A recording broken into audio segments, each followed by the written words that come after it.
You're probably already familiar with the view lifecycle methods like before create, created, before mount, mounted, before update, updated, before destroy, and destroyed. If you're not familiar with these, pause the video, read the descriptions. Moving on. There's some additional Vue 2 lifecycle methods which were released in recent versions I want to make sure you're familiar with. The first is activated. This is used when you have dynamic components using keep alive when the component inside keep alive is toggled on. Then there's deactivated when the component inside keep alive is toggled off.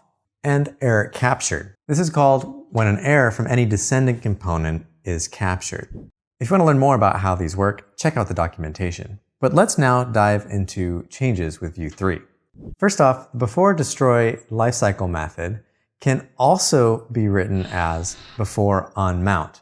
Both should work. Also destroyed, you can also use unmounted. These should both work with Vue 3, and when I asked Evan Yu why this change, it's pretty much because it's a better naming convention. We mount a component and we unmount components. When we're using the composition API and we need lifecycle methods, we simply add on to the callback name inside the setup method. So here's what that might look like for before mount and on mounted. We need to import them, and then we can simply use them, sending in anonymous functions inside of our setup method. Here's a list of all the different lifecycle methods we can use inside the setup method. If you're being observant, you might notice that two are missing. Before create and created are not needed when we're using the composition API and we have that setup method. This is because before create is called right before setup, and then created is called right after setup.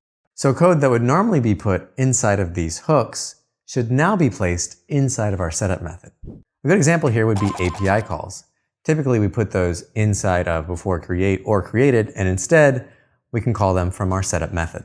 There are two new Vue 3 lifecycle methods, the first of which is onRenderedTracked. This is called when a reactive dependency is first being accessed in the render function during render, meaning this dependency will now be tracked for changes. This hook can be helpful when we want to see which dependencies are being tracked for debugging purposes. Also, there's onRenderedTriggered. This is called when a new render is triggered, allowing you to inspect which dependency triggered a component to re-render. As you can imagine, this is going to make debugging a lot easier when we need to figure out which dependencies are being tracked and which dependencies are triggering our component to re-render. Also could be good when we're doing performance optimization. I'm really excited to see what sort of optimization tools can be created centering around these hooks.